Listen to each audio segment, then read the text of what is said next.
आज के video lecture में पढ़ने वाले हैं very short answer type questions.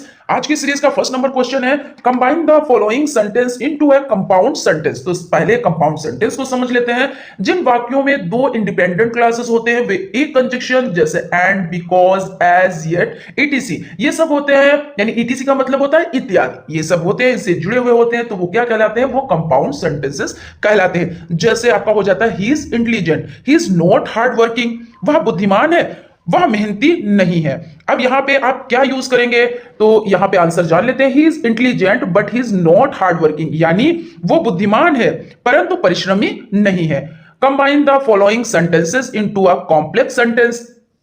अब कॉम्प्लेक्स सेंटेंस की बात की जाए तो वो वाक्य जो एक प्रिंसिपल क्लॉज और एक या एक से ज्यादा सबऑर्डिनेट क्लॉज से मिलकर बनता है उसे कॉम्प्लेक्स सेंटेंस कहा जाता है। जैसे I meet a beggar, he was blind, यानी मेरी मुलाकात एक भिखारी से हुई, वे अंधे थे। अब यहां पे I meet a beggar who was blind, मेरी मुलाकात एक भिखारी से हुई जो अंधा था। Change the following into simple past. अब किसमें चेंज करना है? पास्ट, यानी भूतकाल में, अतीत आप बोल सकते हो। I am reading a news paper, आपका जो ये सेंटेंस है I am reading a newspaper, ये किसमें है? तो ये प्रेजेंट कॉन्टिन्यूअस टेंस में दिया हुआ है। आपको चेंज किसमें करना है? तो सिंपल पास्ट में। इसकी पहचान क्या है? सिंपल पास्ट आप बोल ले, पास्ट इंडेफिनिट बोल ले, बात एक ही है। तो इसमें आपका पहले सब्जेक्ट हो जाता है, उसके बाद वर्ब की सेकेंड फॉर्म हो जाती है, प्लस आपका ऑब्जेक्ट हो जाता है। ठीक है ना? तो इस तरह से चीजें कंप्लीट हो जाएंगी। तो सब्जेक्ट आपका क्या है? आई। अब इसमें एम का तो आप यूज नहीं करेंगे क्योंकि आप पास्ट बना रहे हैं ना, पास्ट में। तो आई रीड, तो आपकी फर्स्ट फॉर्म भी रीड रहती है और थर्ड फॉर्म भी रीड रहती है और सेकंड फॉर्म। तो I read a news paper, तो इस तरह से ये कंप्लीट हो जाता है। Change the following into present perfect continuous. क्या कह रहे हैं कि इसको किसमें चेंज करना है? तो प्रेजेंट परफेक्ट कॉन्टिन्यूअस टेंस में चेंज करना है। We have bought the books, यानी ये किसमें बना हुआ है? तो जो आपका पहले ये सेंटेंस दिए हुए हैं तो ये आपका बना हुआ है प्रेजेंट परफेक्ट टेंस में बना हुआ है। और बनाना किसमें है आपको? तो ये बनाना है आपको प्रेजेंट परफेक्ट कॉन्टिन्यूअस टेंस में। प्रेजेंट परफेक्ट कॉन्टिन्यूअस टेंस में आपको ये बनाना है। तो इसकी पहचान देख लेते हैं। प्रेजेंट परफेक्ट कॉन्टिन्यूअस टेंस की पहचान क्या हो जाती है? सब्जेक्ट सबसे पहले क्या आता है? तो सब्जेक्ट प्लस हैज या है हो जाता है, फिर उसके बाद प्लस बीन हो जाता है, ये इसकी स्ट्रक्चर की बात कर रहे हैं, प्लस वर्ब की फर्स्ट फॉर्म में आईएनजी लगाते हैं। क्या लगाते हैं? आईएनजी लगाते हैं, प्लस ऑब्जेक्ट लिख देते हैं। तो आप इसी तरह से बना लें। सबसे पहले आपका सब्जेक्ट हो जाता है वी, अब वी के साथ तो हैव ही यूज करेंगे, तो हैव यहां पे है, फिर उसके बाद बीन का यूज करेंगे और वर्ब की फर्स्ट फॉर्म में आईएनजी, द बुक्स यानी ऑब्जेक्ट, तो we have been buying the books, ये हो जाता है। Love has ran his life, क्या कह रहे हैं कि love has run his life, तो यहां पे love has ruined his life यहां पे आपका हो जाएगा, यानी प्यार ने उसकी जिंदगी बर्बाद कर दी। और बनेगा क्या कि प्यार ने उसकी जिंदगी बर्बाद कर दी है, तो यही आपका रहेगा। तो ये हो जाएगा love has ruined his life. Does he write as an essay, क्या वह निबंध लिखता है? तो does he write an essay, क्या वह निबंध लिखता है? यहां पे ये हो जाएगा। Change the following into complex sentence. I know the writer of this book, I know who is the writer of this book, यानी इसका मतलब क्या है? निम्नलिखित को जटिल वाक्य में बदले। कॉम्प्लेक्स सेंटेंस यानी कि जटिल वाक्य में बदलना है। तो I know the writer of this book, तो मैं इस किताब के लेखक को जानता हूं, या I know who is the writer of this book, मैं जानता हूं कि इस किताब का लेखक कौन है। तो यहां पे ये हो जाता है। Change the following sentence into passive voice. अब पैसिव वॉइस बनाना है। पैसिव वॉइस मतलब क्या होता है कि निम्नलिखित वाक्य को क्रमवाच्य में बदले। जैसे आपका हो जाता है लॉर्ड रामा किल्ड रावण, यानी भगवान राम ने रावण का वध किया। अब इसको किस में बनाना है? तो पैसिव वॉइस में बनाना है। पैसिव वॉइस में क्या करेंगे? पहले एक्टिव और पैसिव को समझ लेते हैं। जब क्रिया को करता, क्या? जब क्रिया को करता स्वयं वह हो तो एक्टिव वॉइस, और यदि क्रिया का कर्ता वह ना हो, होकर कोई और हो तो क्या हो जाएगा? तो पैसिव वॉइस हो जाएगा। तो सबसे पहले यहां पे क्या लिखेंगे? जैसे लॉर्ड रामा किल्ड रावण, तो यहां पे सबसे पहले रावण वाज, क्योंकि किल्ड पास्ट में है तो वाज का यूज होगा और ये थर्ड फॉर्म ही लगेगी, तो killed, Ravan was killed by lord Rama. Change the following sentence into past indefinite tense. Past indefinite tense यानी simple. I draw a beautiful painting, तो आप इसमें देखिए चेंज कर लें। तो इसमें चेंज करने के लिए इसके पहले स्ट्रक्चर की बात कर लेते हैं, आसानी हो जाएगी। तो सब्जेक्ट प्लस वर्ब की सेकेंड फॉर्म प्लस ऑब्जेक्ट हो जाता है, प्लस ऑब्जेक्ट हो जाता है। तो इसमें सब्जेक्ट क्या है, आई है, और वर्ब की सेकेंड फॉर्म यहाँ पे ड्रॉ है और यहाँ पे ड्रू है। ए हटा के आप ई लगा दें, उसके बाद आप ज्यों का त्यों उतार दें, यानी कि वर्ब की फर्स्ट फॉर्म में यहाँ पे क्या है, फर्स्ट फॉर्म में आईएनजी लगी हुई है, पेंटिंग है ना, आई ड्रॉ ए ब्यूटीफुल पेंटिंग हो जाती है फर्स्ट फॉर्म। यहाँ पे आप सेकंड फॉर्म लिख देंगे, उसके बाद ब्यूटीफुल और पेंटिंग हो जाएगा। Combine the following sentence into compound sentence. क्या कह रहे हैं, निम्नलिखित वाक्यों को संयुक्त वाक्यों में मिलाएं। The captain lost his temper, the player also did so. Captain अपना आपा खो बैठे, खिलाड़ियों ने ऐसा किया भी। तो both the captain and the players lost their temper, ये हो जाता है। What do you means by structural approach? क्या कह रहे हैं कि स्ट्रक्चरल अप्रोच, तो संरचनात्मक दृष्टिकोण से आपका क्या तात्पर्य है। तो यहां पे देख लेते हैं, according to Menon and Patil the structural approach is based on the belief that in the learning of a foreign language mystery of structure is more important than the acquisition of vocabulary। यानी क्या हो जाता है, मेनन और पटेल के अनुसार संरचनात्मक दृष्टिकोण इस विश्वास पर आधारित है कि किसी विदेशी भाषा को सीखने में शब्दावली के अधिग्रहण की तुलना में संरचनाओं की महारत अधिक महत्वपूर्ण है। अब क्वेश्चन हो जाता है, करेक्ट द फॉलोइंग सेंटेंस, निम्नलिखित वाक्यों को सही करें। Can you give me a few apples, क्या आप मुझे कुछ सेब दे सकते हैं। तो यहां पे आपका हो जाता है can you give me a few apples, यहां पे आप क्वेश्चन मार्क की, क्या आप मुझे कुछ क्या दे सकते हैं, कुछ सेब दे सकते हैं। Change the following sentence into direct speech, निम्नलिखित वाक्यों को अप्रत्यक्ष वाक्य में बदलिए, यानी इनडायरेक्ट स्पीच में बदलना है, यानी अप्रत्यक्ष वाक्य में बदलना है। तो देख लेते हैं, the teacher said to the students shut the door. Second है, Mohan said to Ram where do you live. इसका आंसर देख लेते हैं, पहले का द टीचर ऑर्डर, क्योंकि टीचर क्या करेगी, बच्चों को ऑर्डर ही तो देगी, तो इस तरह के जो सेंटेंस होते हैं उसमें ऑर्डर लगाया जाता है। फिर उसके बाद the students to shut the door. Mohan said to Ram where do you live, Mohan asked Ram where he lived. Question है, fill in the blanks with correct preposition. क्या कह रहे हैं, निम्नलिखित वाक्यों का ये वाला तो आपका हो चुका है। अब क्या कह रहे हैं, प्रीपोजिशन आपको कंप्लीट करनी है, यानी पूर्व सर्ग से भरिए। इसका हो जाएगा, he was ashamed dot dot his dirty hands. Second है, a mother has a great affection dot dot her child, वह अपने गंदे हाथों से शर्मिंदा था। और सेकंड हो जाता है, एक माँ को अपने बच्चे से बहुत स्नेह होता है। तो इसमें क्या फिल करना है, देख लेते हैं। He was ashamed of his dirty hands, तो यहां पे किसका यूज होगा, तो यहां पे आपका हो जाएगा ऑफ का यूज होगा। किसका यूज होगा, तो ऑफ का यूज हो जाएगा। ए mother has a great affections dot dot, तो यहां पे अफेक्शंस फॉर, यानी अपने बच्चों के लिए, जब के लिए आता है तो किसका यूज होता है, तो फॉर का यूज होता है। Change the following into present perfect tense, present perfect tense में बदलना है, यानी पूर्व वर्तमान काल में बदलना है। प्रेजेंट परफेक्ट टेंस आप लोग अच्छे से समझते हैं, तो किसमें चेंज करना है, present perfect tense. Ram writes a letter, तो ये आपका किसमें हो जाता है, ये भी समझ लेते हैं। उसके बाद हम लोग किसमें चेंज करेंगे, प्रेजेंट परफेक्ट टेंस में चेंज करेंगे। तो सबसे पहले ये आपका हो जाता है प्रेजेंट इंडेफिनिट टेंस, और चेंज किसमें करना है, प्रेजेंट परफेक्ट टेंस। तो इसका जो स्ट्रक्चर हो जाता है, तो स्ट्रक्चर की बात करें तो सबसे पहले सब्जेक्ट हो जाता है, प्लस आपका हैज या है हो जाता है, प्लस आपका हैज या है हो जाता है, प्लस आपका वर्ब की थर्ड फॉर्म हो जाती है, प्लस ऑब्जेक्ट हो जाता है, प्लस ऑब्जेक्ट हो जाता है। तो इस तरह से ये चीजें हो जाती हैं। अब इसको समझ लेते हैं, इसको रखना कैसे है। तो आपका हो जाता है राम, तो सब्जेक्ट राम ही रहेगा। अब यहां पे हैज या है, तो राम एक वचन करता है ना, सिंगुलर है, तो राम हैज। अब कौन सी फॉर्म लगेगी, तो वर्ब की थर्ड फॉर्म, तो राइट की रिटन हो जाएगा। और ऑब्जेक्ट क्या हो जाएगा, अ लेटर, यानी Ram has written a letter. उसके बाद आपको हो जाता है, correct the following sentence. Mohan prefers coffee than milk, यानी क्या कह रहे हैं यहां पे, समझ लेते हैं। मोहन को दूध की अपेक्षा कॉफी अधिक पसंद है ना।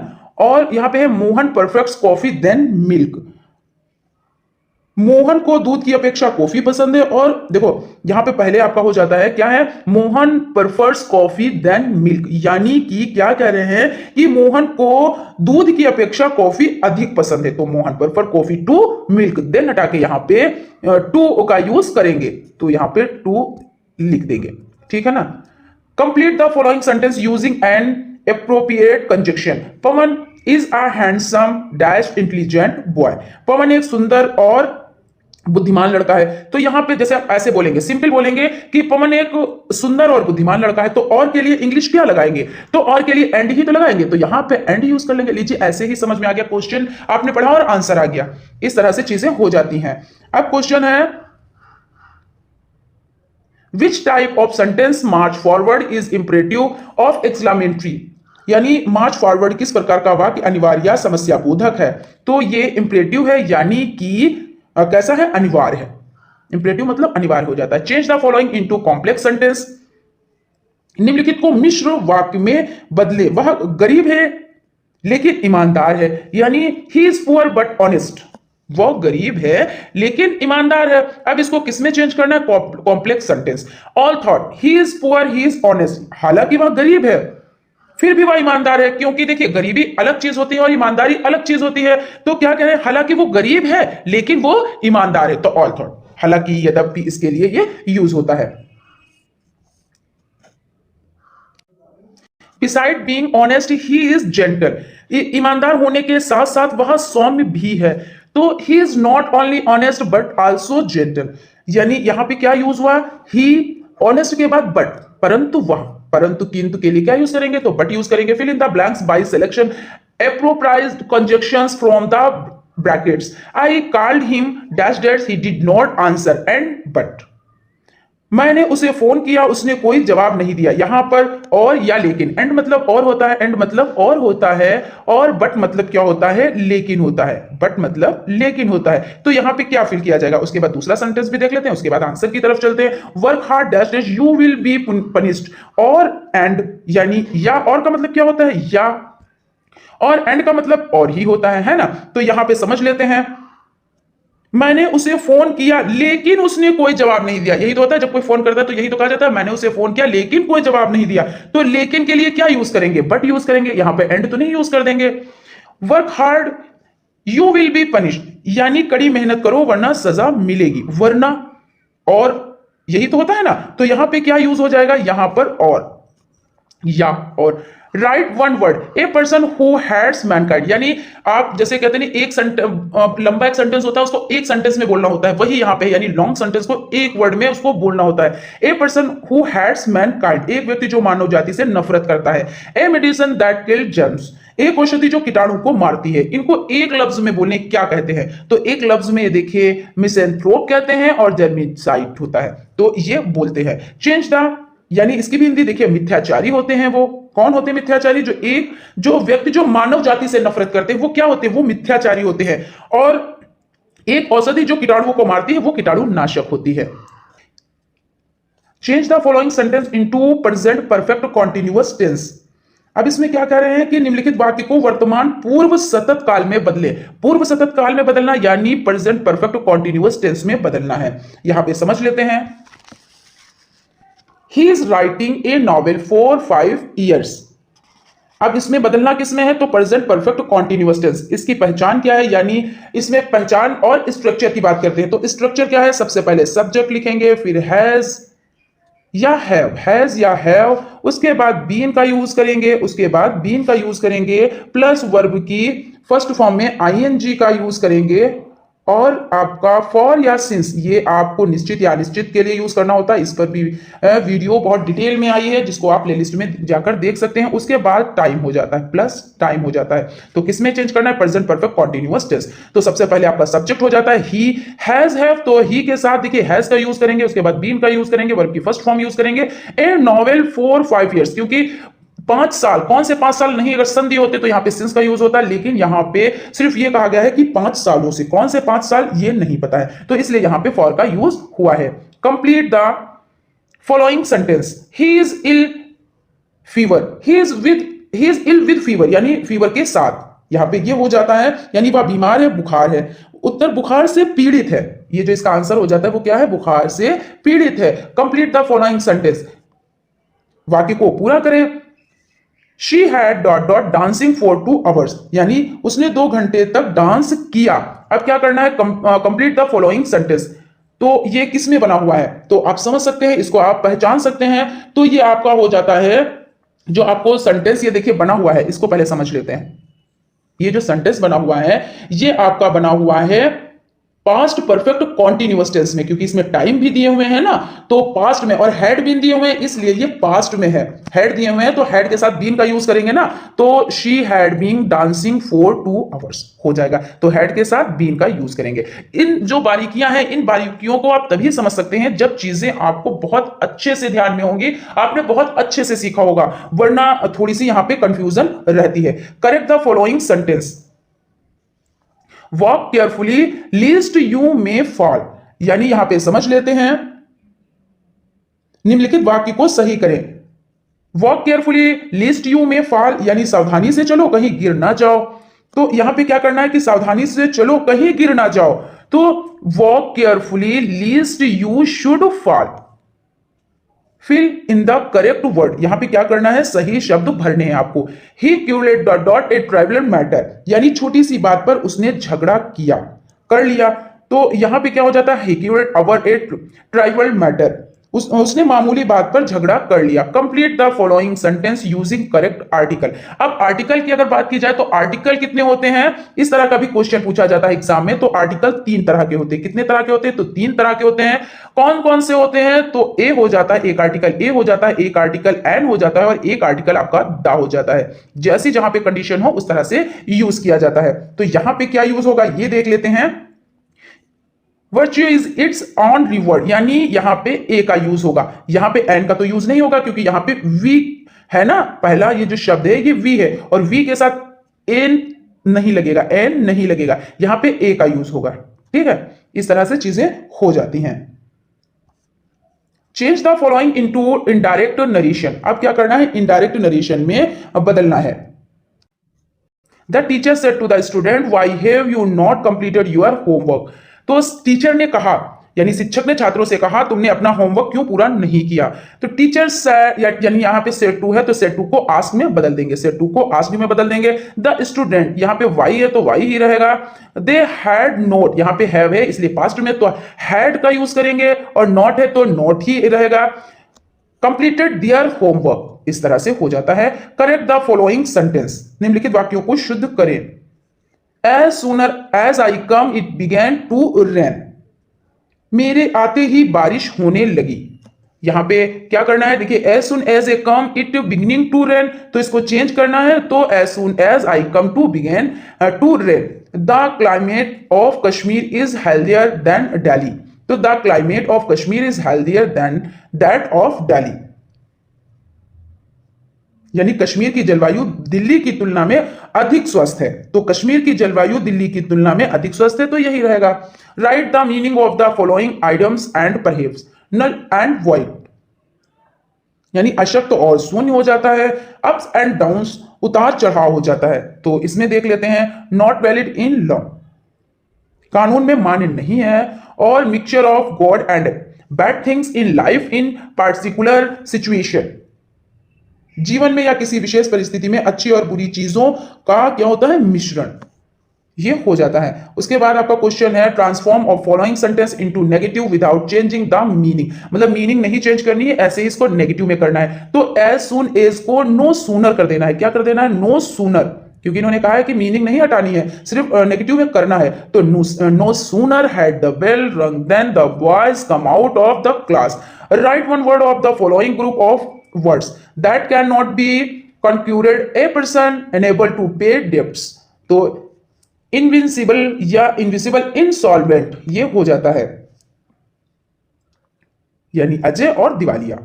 Change the following into passive voice, I am writing a letter, तो अ लेटर सबसे पहले इसको उठाएंगे, यहाँ पे सब्जेक्ट को ऑब्जेक्ट को सब्जेक्ट में कर देते हैं, तो अ लेटर इज बीइंग, क्योंकि यहां राइटिंग है ना, तो is being written by me. Complete the following sentence, I prefer milk tea, तो I prefer milk to tea. Complete the following sentence, he congratulated me dash dash my success, he congratulated me on my success. Complete the following sentence into complex sentence, in spite of working hard he failed, यानी हालांकि उसने कड़ी मेहनत की फिर भी वह असफल रहा। इन spite of working hard he failed, तो thought he work hard he failed, यानी यद्यपि उसने कड़ी मेहनत की लेकिन फिर भी वो फेल हो गया। कंप्लीट द फॉलोइंग सेंटेंस, निम्नलिखित वाक्यों को पूरा करें। If you hard work hard you dash dash passed, यानी अगर तुमने मेहनत की होती तो तुम पास हो गए होते। तो if you hard work hard you would have passed, ये हो जाता है। क्वेश्चन है change the following into past continuous tense में चेंज करना है। Mohan has been reading for 2 hours, Mohan was reading for 2 hours. यहां पे इसलिए एक्सप्लेन नहीं किया है क्योंकि अभी कई बार इसी तरह के टेंस आ चुके हैं जिनको डिटेल में डिस्कस किया है, ठीक है ना। Change the following into complex sentence. He worked hard but he failed. Although he worked hard, he failed. Change the following into indirect speech. He said to me, why have you not done his work? The boy said, let us go to play. He asked, अब इसका देखिए यहाँ पे देख लेते हैं. He asked me why I had not done that work. The boys proposed that the should go to play. Complete the following sentence. If you had worked hard, you dot dot passed in the examination. He worked hard so that he dot dot pass.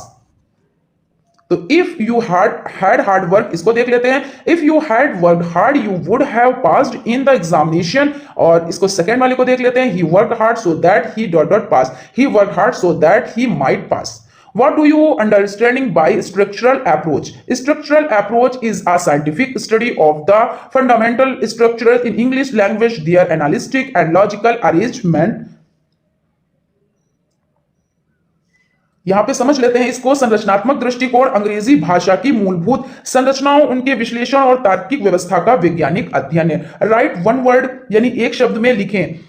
One who speak on behalf of other, जो दूसरों की ओर से बोलता हो. Which can not be corrected, जिसे सुधारा ना जा सके. तो स्पोकन पर्सन होता है ये जो जिसको मतलब जो दूसरों के ओर से बोलता है, तो ये वो प्रवक्ता होता है, उसको प्रवक्ता कहते हैं. और सेकंड आपका हो जाता है इनकॉरिजिबल, यानी असुधार्य हो जाता है, इसको असुधार्य बोलते हैं, ये आपका हो जाता है. उसके बाद आपका लास्ट क्वेश्चन है as soon as and reached the teacher entered the class, change into negative sentence. इसको नेगेटिव में चेंज करना है. तो एज सुन एज को काहे में कर देंगे, नो सूनर में कर देंगे. किसमें कर देंगे, तो नो सूनर हो जाएगा.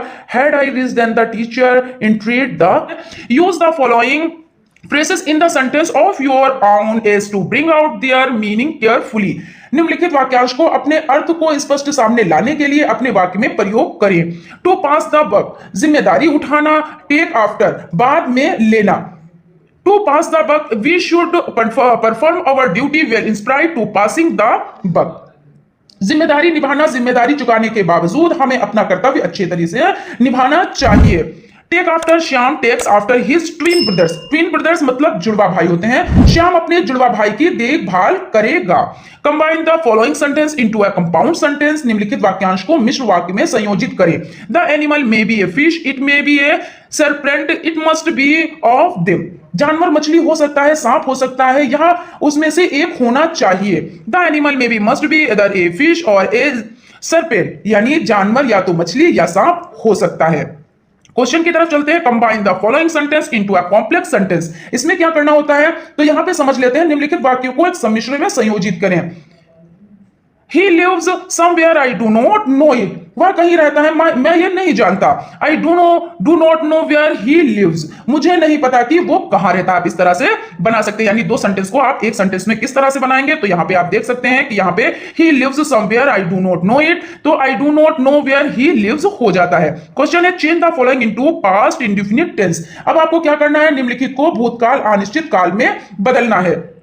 आई do not know where he lives किसमें बदलना है, पास्ट इंडिफिनिट टेंस. तो पास्ट इंडिफिनिट टेंस की पहचान क्या होती है, तो इसको समझ लेते हैं. देखिए आपका पहले प्रेजेंट टेंस, जो प्रेजेंट टेंस का नेगेटिव होता है उसमें क्या होता है, तो आई के साथ डू और ही शी के साथ डस का नॉट मतलब इसका यूज होता है. और अगर बात की जाए पास्ट इंडिफिनिट टेंस तो इसमें डिड का यूज होता है. तो यहां पे डू लगा हुआ है, आप डिड का यूज करेंगे. Did not know where he lives यहां पे है, और आप बनाना आपको किसमें, तो पास्ट इंडिफिनिट टेंस में बनाना है, तो लिव्ड हो जाता है. उसके बाद क्वेश्चन की तरफ चलते हैं. Change the following into past continuous tense. अब पास्ट कॉन्टिन्यूअस टेंस आपको बनाना है. इसकी पहचान क्या होती है, रहा था, रही थी, रहे थे, यही तो पहचान होती है ना. और यहां पे जो आपका सेंटेंस दिए हैं, देखिए he went to Agra yesterday, इसको आपको किसमें चेंज करना है, तो पास्ट कॉन्टिन्यूअस टेंस में. पहले इसके स्ट्रक्चर की बात कर लेते हैं. तो इसमें सब्जेक्ट हो जाता है आपका, सब्जेक्ट के बाद प्लस आपका हो जाता है वाज या वेयर हो जाता है. जैसा भी आपका सब्जेक्ट है आप उस अकॉर्डिंग वर्क करेंगे, वाज या वेयर आप यूज करेंगे. उसके बाद आपका हो जाता है वर्ब की फर्स्ट फॉर्म हो जाती है. फर्स्ट फॉर्म में आपका क्या हो जाता है, प्लस आईएनजी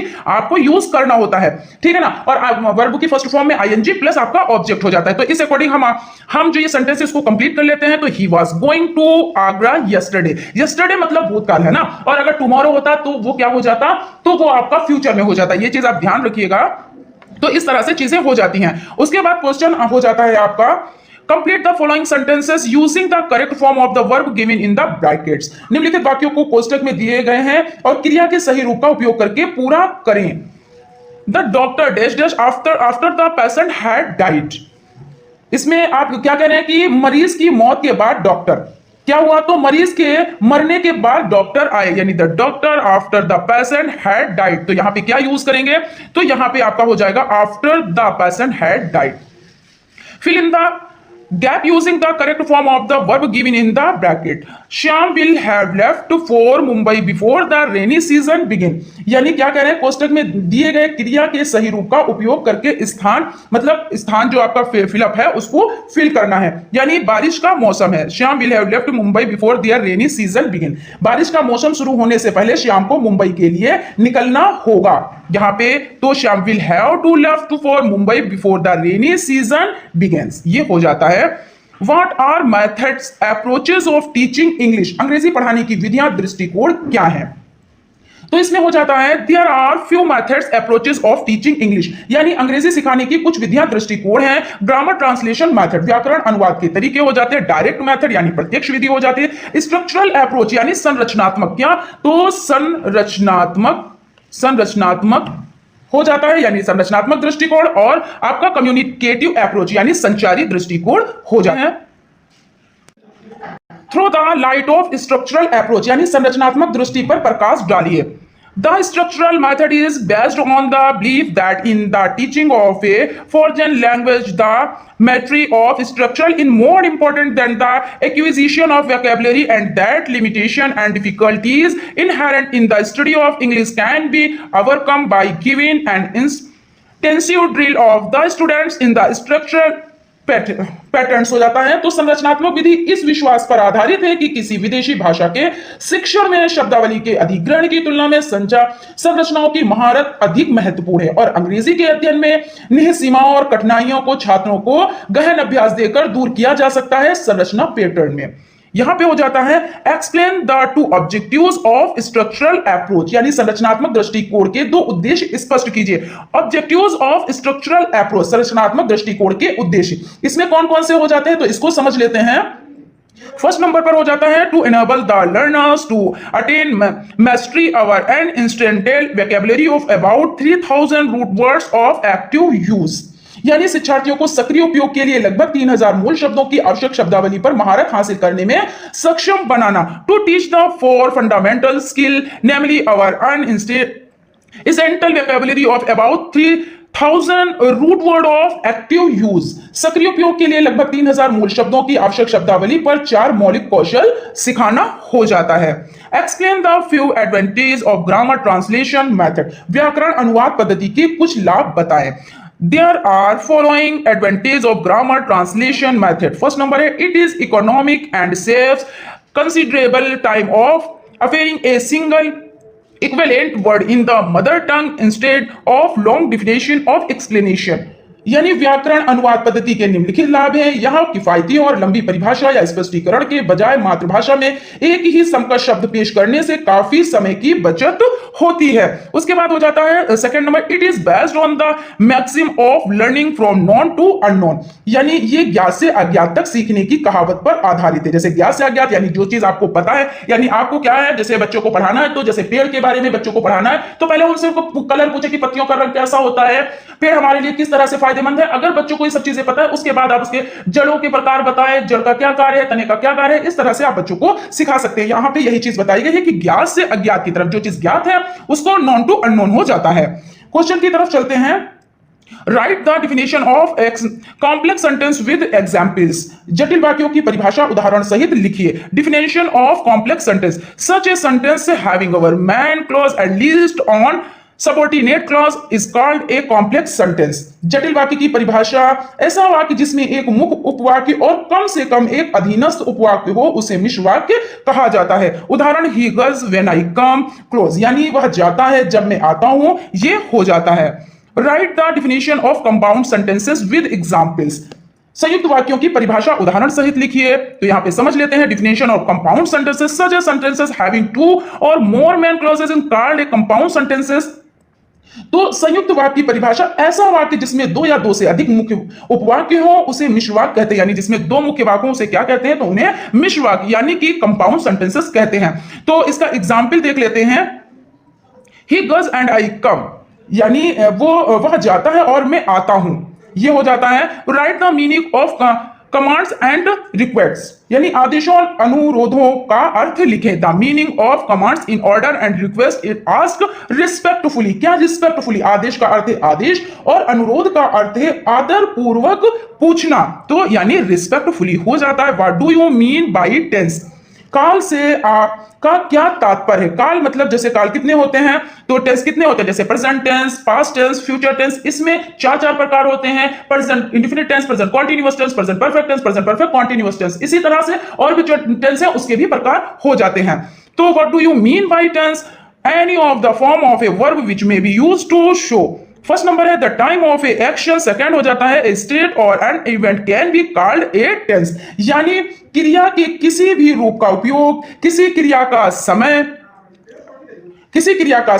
और किसी स्थिति या घटना की को दर्शाने के लिए किया जाता है, उसे क्या कहा जाता है, तो उसे काल कहा जाता है। तो फ्रेंड्स आज यहीं तक, मिलते हैं नेक्स्ट क्लास में, तब तक आप लोग अपना ख्याल रखें और स्टडी कंटिन्यू करें। Thank you.